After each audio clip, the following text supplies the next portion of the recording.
الحمد لله رب العالمين والصلاة والسلام على أشرف الأنبياء والمرسلين أما بعد فأعوذ بالله من الشيطان الرجيم بسم الله الرحمن الرحيم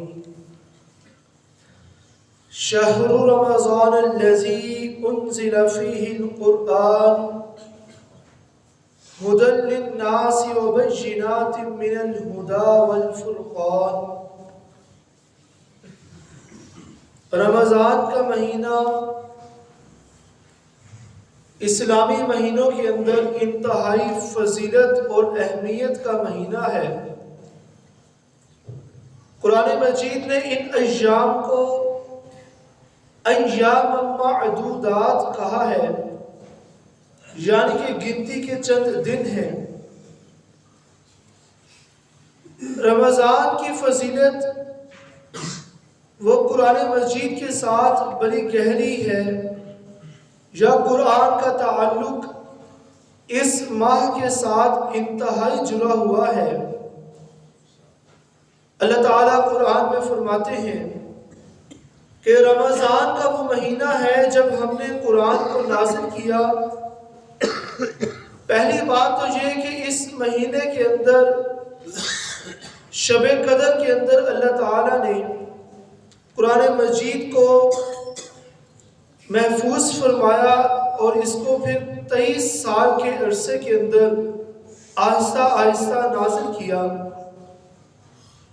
تو اس مہینے کے اندر قرآن مجید کی تلاوت، قرآن کو پڑھنا وہ انتہائی اجر و ثواب کی اہمیت رکھتا ہے۔ نبی صلی اللہ علیہ وسلم سے ایک حدیث ملتی ہے، آپ نے فرمایا کہ میں یہ نہیں کہتا کہ الف لام میم ایک حرف ہے، بلکہ الف ایک حرف ہے، لام ایک حرف ہے اور میم ایک حرف ہے، اور ہر حرف کے اوپر 10 نیکیاں ہیں۔ اگر کوئی شخص اتنا کہتا ہے الف لام میم تو گویا کہ وہ 30 نیکیاں پا گیا۔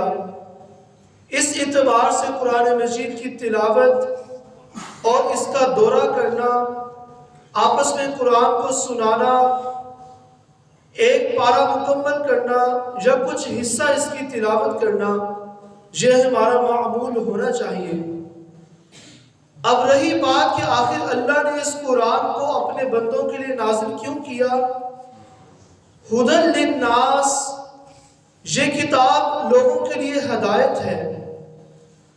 اب محض قرآن کو پڑھ لینا عربی کے ساتھ یہ ہدایت حاصل کرنے کے لیے کافی نہیں ہے، چونکہ ہم عربی زبان سے واقف نہیں۔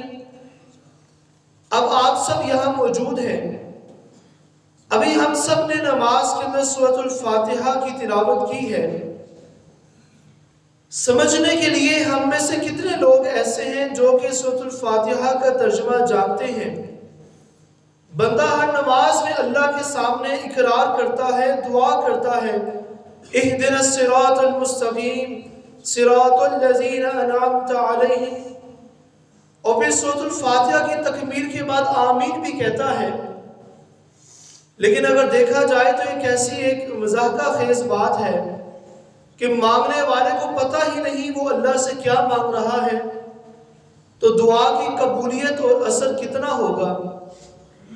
ہم رکوع میں جاتے ہیں، سجود میں جاتے ہیں، ایک بندہ رکوع میں جا کے کہتا ہے سبحان ربی العظیم، پاک ہے میرا رب جو سب سے زیادہ عظمت والا ہے، لیکن پڑھنے والے کو پتہ ہی نہیں کہ وہ کس کی تعریف کر رہا ہے۔ اسی طرح یہ قرآن سارے کا سارا، اس کا ہر ایک لفظ، ایک ایک آیت وہ ہمارے لیے سمجھنی انتہائی ضروری ہے۔ یہ قرآن وہی کتاب ہے جو لوگوں کو گمراہی سے، جہالت کے راستوں سے نکال کر روشنی اور صراط مستقیم کے راستوں کی طرف لے جاتا ہے۔ اور پھر تیسری بات اللہ تعالیٰ نے فرمائی وَبَيِّنَاتٍ مِّنَ الْهُدَى وَالْفُرْقَانِ، اور اس میں ہدایت اور حق و باطل کی واضح نشانیاں ہیں۔ یعنی کہ ایک تو یہ قرآن ہمیں راستہ دیتا ہے، ایک ایسا وے آف لائف دیتا ہے جس کے اوپر چل کر زندگی کو بہتر بنایا جا سکتا ہے۔ اور تیسری بات کہ قرآن کو الفرقان بھی کہا گیا ہے، یعنی کہ صحیح اور غلط میں، حق اور باطل میں فرق کرنے والی کتاب ہے۔ حلال کیا ہے، حرام کیا ہے، سچ بولنا ہے، جھوٹ سے رکنا ہے، حلال کاروبار کرنا ہے، سود کی ممانعت ہے۔ یہ قرآن نے تمیز اور فرق پیدا کیا ہے۔ جب بندہ قرآن کو پڑھتا ہے تو سمجھ آتی ہے کہ اللہ کی عبادت کیا ہے اور شرک کیا ہے، اسوہ رسول کیا ہے اور نافرمانی کیا ہے۔